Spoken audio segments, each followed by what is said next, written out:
হয়েছে, আমরা আমাদের সাথে সব ব্যাপারে কোনো আলাপ আলোচনা করা হয় না এবং এই সরকার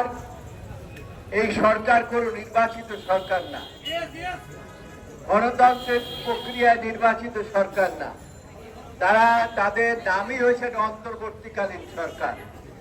তারা অন্তর্বর্তীকালীন যে কাজগুলো না করলেই নয় সে সমস্ত কাজ করবেন এবং গণতান্ত্রিক ভাবে কাজ করবেন।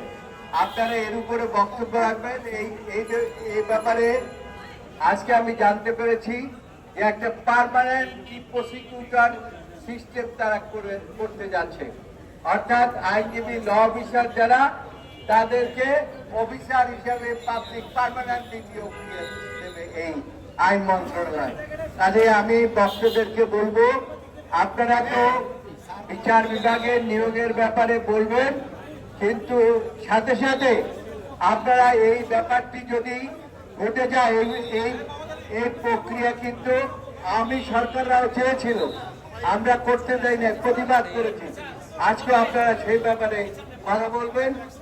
এটাই হচ্ছে আজকের আপনাদের প্রতি আহ্বান। প্রিয় সাথীরা,